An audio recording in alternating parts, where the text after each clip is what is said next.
안녕하세요. SN 독학기숙학원입니다. 오늘은 2020학년도에 SN 독학기숙학원에서 공부를 하고 서울대 경제학과, 건양대 의예과에 합격한 학생들과 함께 인터뷰를 진행해 보도록 하겠습니다. 간단히 자기소개 한번 해주세요. 안녕하세요. 저는 이번에 서울대 경제학과에 입학하게 된 김유로라고 합니다. 저는 2018년 12월부터 작년 수능 때까지 SN 독학기숙학원에 있었습니다. 네, 안녕하세요. 저는 2년 동안 SN 다녀서 올해 드디어 건양대 의예과 합격한 고광우입니다. 우선 재수를 하게 된 계기가 좀 궁금한데 계기를 좀 한번 먼저 김유라 학생부터. 저는 현역 때 6월 모의고사를 본 이후에 저는 정시 공부를 시작하게 되었고, 그 이후에 수능 때는 사실 많이 떨려갖고 제가 원하는 성적을 얻지 못했습니다. 원하는 결과를 얻지 못해서 재수를 결심하게 되었고, 그래서 결국에 SN 독학기숙학원으로 오게 되었습니다. 네, 저는 의대에 진학하고 싶었는데요. 항상 수능 볼 때마다 아쉬운 성적이 나와서 삼수까지 했습니다. 근데 자유롭게 이것저것 좀 물어볼게요. 네. 그러면 여러 학원 중에 왜 독학기숙학원을 선택했어요? 약간 그러니까 재종 기숙학원도 있고 그냥 일반 재종도 있는데 왜 어떻게 독학기숙학원 선택했는지. 저는 고등학교 3학년 때 강의도 많이 듣고 학원도 많이 다녔었는데, 제가 그걸 들으면서 느꼈던 점이 제가 부족한 점을 보완하고 있다는 생각보다는 제가 이미 알고 있는 부분을 확인받는다는 생각이 많이 들었고, 때문에 제가 재수를 하기로 마음 먹은 뒤에는 제가 진짜 부족한 점을 보완해야 되겠다는 생각이 들어서 혼자 부족한 부분을 생각해보고 고칠 수 있는 독학 재수 학원을 선택하게 되었습니다. 아무래도 재수 종합반을 다니다 보면은 자기한테 필요 없는 수업을 듣는 상황도 있어서 시간 낭비가 많이 될 수 있어요. 그래서 저는 재수 종합반보다는 스스로 인강 들으면서 공부할 수 있는 독학 학원을 찾아보던 중 SN에 오게 되었습니다. 2019년 수능은 왜 실패했어요? 왜 저희가 그런 말을 많이 하잖아요. 왜 수능날 처음 가보면 긴장이 너무 많이 돼서 글자가 막 떠다닌다 뭐 이런 얘기를 많이 하잖아요. 근데 저는 그게 수능 전에는 그게 막 와닿지 않았는데 딱 수능 날은 그게 제가 돼버린 거죠. 그래서 저는 되게 긴장을 많이 했었고, 이미 1교시부터 물론 그때 수능이 국어가 어렵기도 했지만 제가 되게 긴장을 많이 한 상태로 들어갔기 때문에 제 실력을 제대로 발휘하지 못했던 아쉬움이 많이 남습니다. 긴장해서. 네. 고광 학생은 왜? 전 작년 수능을 준비할 당시에는 제 혼자 거의 강의도 듣지 않고 기출 문제 위주로 많이 공부를 했거든요. 그러다 보니까 새로운 문제가 좀 낯설게 나왔을 때 대처 능력도 떨어지고 한계가 생겼던 것 같아요. 그래서 올해는 기출 문제뿐만 아니라 여러 사설 문제들 접하면서 그런 실력을 많이 키워나갔던 것 같습니다. 그러면은 우선은 올해는 왜 성공했어요? 그럼 작년에는 좀 떨어서 그러고 올해는 왜 덜 떨었죠? 제가 2020학년도 수능을 대비하기 위해서 6월 모의평가나 9월 모의평가를 풀 때도 되게 많이 떨었습니다. 근데 이렇게 떨었던 것이 실제로 수능 때는 오히려 도움이 되었던 게, 수능 때는 내가 이미 6월 때도 그리고 9월 때도 상당히 많이 떨었기 때문에 어차피 해도 그때만큼 떨진 않겠지라는 자신감이 있었던 것 같습니다. 그래서 그런 마음을 가짐을 하고 하니까 실제 수능 때는 별로 안 떨었고 오히려 제 실력을 조금 더 제대로 발휘할 수 있지 않았나 싶습니다. 그럼 처음 재수를 시작해서 처음 공부하는 학생한테 추천해주는 공부법, 그러니까 공부는 자기는 어떻게 했고 이런 방법 해보니 이렇게 추천하면 이렇게 공부하면 되겠다, 이런 거 좀 말해주세요. 저는 매일매일 사설 모의고사를 푸는 방법으로 국어 공부를 했습니다. 그 어느 정도 베이스가 쌓인 다음에는 사설 모의고사를 접근해야지 자기 실력을 한층 더 끌어올릴 수 있다고 생각합니다. 저는 국어에서 시간 단축을 가장 큰 목표로 삼았었거든요. 아무래도 그러기 위해서는 문학은 EBS 연계가 많이 되잖아요, 수능에. 그래서 EBS 공부를 거의 암기하다시피 해놓으면은 수능에서도 시간 단축이 많이 되지 않을까 싶어서 EBS를 거의 현대시나 고전 시간은 외울 정도로 했고요. 소설 부분 같은 경우는 제가 줄거리만 아는 정도로 해서 시험장에 갔어요. 그래서 작년 수능에 연계가 생각보다 많이 돼서 현대시나 고전 시가도 다 제가 익숙한 작품이 나와서 거의 안 읽는 수준으로 풀었던 것 같아요. 그래서 평소보다 시간도 훨씬 단축할 수 있었고 마음이 안정도 됐었어요. 오늘 두 분은 국어 기출, 사실 기출이 되게 중요하다, 그러니까 거의 막 바이블이다라고 하잖아요. 그 기출에 대한 생각 어떠세요?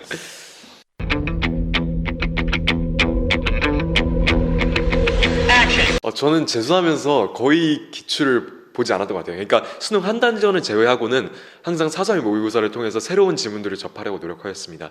특히 문학 같은 경우는 아예 기출을 보지 않다가 정확히 말하면 아껴둔 거죠. 그러다가 이제 수능 한 달 전에 이제 저만의 이게 최후로 준비하는 측면에서 수능 문학 기출을 모아서 한번 보았고 전부 다 혼자 분석해 보려고 노력했습니다. 그러나 이게 비문학 같은 경우는 이게 비문학을 기출을 너무 많이 보게 되면은 이게 정보를 복습한다는 그런 느낌을 갖게 되지, 그러니까 독서를 한다는 느낌이 아니게 되기 때문에, 그러니까 너무 기출에 치중해서 공부하다기보다는 새로운 거를 접하는 연습을 좀 많이 해야 됐다는 생각을 하게 돼서 그렇게 했던 것 같습니다. 방학생도 동의? 저도 약간 동의해요. 그래서 기출을 보는 것은 좋은데 그걸로는 수능에 불충분할 것 같아요. 그래서 여러 사설 모의고사를 풀어보면서 그 기출의 유형들을 익히는 게 도움이 되지 않을까 싶네요. 이제 수학 공부는 어떻게 해요? 수학은 이제 개념, 이제 일반적으로 수학 공부를 한다고 하면 개념 공부를 하고 뭐 교과서를 보든 아니면 뭐 시발점이나 뭐 이런 개념 코드 같은 거 먼저 보고 그 다음에 기출 문제를 풀고 이제 사설 문제를 많이 풀잖아요. 그런 이렇게 단계가 많은 사람들이 그렇게 생각을 하는데 이거에 대해서 동의하세요? 아니면 다시 말해 공부 방법이 좀 있었어요?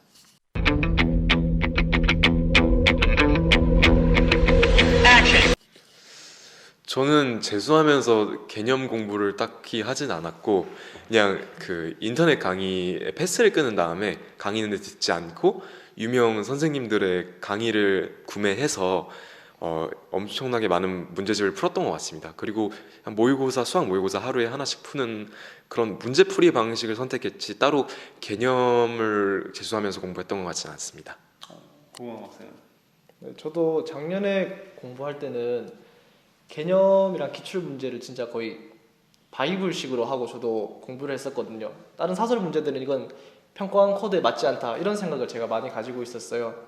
그런데 작년 수능 성적이 좀 시원찮았어요, 저는. 그래서 올해 좀 방법을 바꿔보자 생각해서 제가 한 방법은 여러 사설 모의고사를 풀어보고 또 해설 강의를 많이 들으면서 다양한 풀이를 익혀서 좀 시각을 넓힐 수 있었던 것 같아요. 수학은 그래도 이제 개념을 통해서 많이 좀 고민하고 그래야 되지 않나요? 저는 작년에 진짜 개념을 엄청 많이 했었는데요. 솔직히 개념으로는 수능 수학을 푼다는 건 거의 좀 불가능할 것 같아요. 아무래도 좀 경중을 따지자면은 개념이 한 30, 그리고 문제풀이가 70 정도. 네. 개념이 진짜 완벽하지 않아도 문제풀이 기술만 있으면 어느 정도 해결할 수 있는 게 수능 수학인 것 같아요. 수학 100점 맞았잖아요. 그 약간 근데 이제 거기에서 그래서 킬러 문제는 어떻게 풀었고 그다음에 뭐 계산 실수 같은 거 어떻게 잡았는지 좀 말해주세요. 킬러는 사실 어떻게 풀었다기보다는 이게 문제를 많이 접하고 이게 자기가 여러 개념들을 조합하는 연습을 많이 해봤기 때문에 킬러를 풀 수 있지 않나 싶습니다. 많은 그리고 문제를 풀어서 네, 그런 경험들이 네, 그치. 그런 경험들이 중요하죠.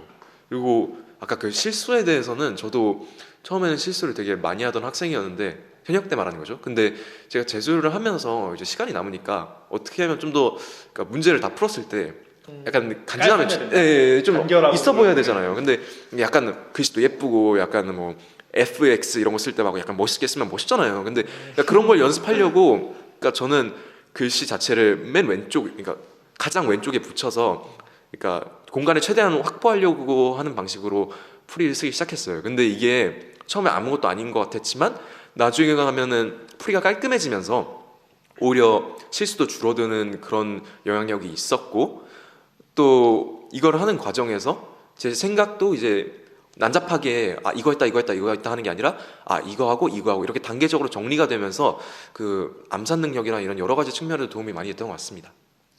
고광 학생은 킬러 어떻게 했어요? 킬러 문제. 킬러 문제도 수학에서. 저도 근데 유로 말에 동감을 하는 게 킬러 문제를 뭐 어떤 사람들이 얘기를 하기를 그러더라고요. 개념을 뭐 조합해서 풀어야 된다. 뭐 여러 문제들의 조합이다 킬러가. 사실은 저는 그런 말은 크게 와닿지 않는다고 생각해요. 왜냐면은 학생들 수준에서 할 수 있는 영역이 아닌 것 같아요. 그런 거는 오히려 그 공부하는 입장에서는 여러 강사들이 만든 그런 문제들, 킬러 문제들을 많이 풀어보는 게 오히려 더 킬러를 풀 수 있는데 도움이 되지 않을까 그렇게 생각하고 있어요. 저도 킬러를 되게 많이 풀었어요. 그래서 영어 공부 어떻게 했어요? 저는 영어를 그렇게 많이 한 편은 아니라서 좀 드릴 말씀은 없는데요. 제가 추천하는 한 가지 방법은 그 영어 유형별로 문제가 나오잖아요. 빈칸이나 뭐 순서 삽입, 주제 이런 게 나오잖아요. 그 유형별로 풀이 방법을 체계화 시켜 놓는 게 좋은 것 같습니다. 그러면은 이제 탐구는 이제 세계사, 동아시아사 했죠. 그거는 어떻게? 저 같은 경우는 이 동아시아사, 세계사 과목을 선택한 이유가 가장 안정적으로 점수를 받을 수 있다는 과목이라는 생각을 해서 이렇게 선택을 하게 되었는데, 일단 그런 안정적인 점수를 받기 위해서는 그러니까 일단 존재하는 모든 내용을 알아야 된다는 저는 생각을 갖고 있었습니다. 그래서 제가 선택했던 방법은 이 동아시아사, 세계사 그리고 한국사 이 역사 과목 3개를 그러니까 한 가지 노트에 모두 내용을 정리해서 이렇게 정리하니까 150페이지 정도 분량이 나오더라고요. 그래서 이 모든 내용을 거기 있는 모든 내용을 번호화해서 머릿속에 외우려고 노력을 했습니다.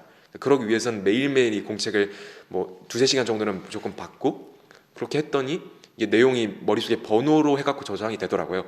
그러니까 이제 시험장 가서도 실제로 이 내용을 잊어버리지도 않을 수 있었던 것 같습니다. 추가적으로 이렇게 공책을 정리하는 데 있어서는 제가 만약에 수능 특강이나 수능 완성 아니면 기출 이렇게 해서 정리하는 건데 답지나 이런 부분에서도 세세하게 나오는 과목이 세계사랑 동아시아시기 때문에 이 놓치는 부분이 없게 하기 위해서 제가 컴퓨터용 사인펜으로 그 연계 교재에 모든 내용을 지워가면서 이 공책을 정리하는 방법을 택했습니다. 이랬더니 실제로 제가 시험장에 들어갔을 때 모르는 내용은 존재하지 않았던 것 같습니다. 그 투과목 했잖아요. 네. 탐구 투과목. 네. 어떻게 공부했어요? 전 생투를 3년 동안 했는데요.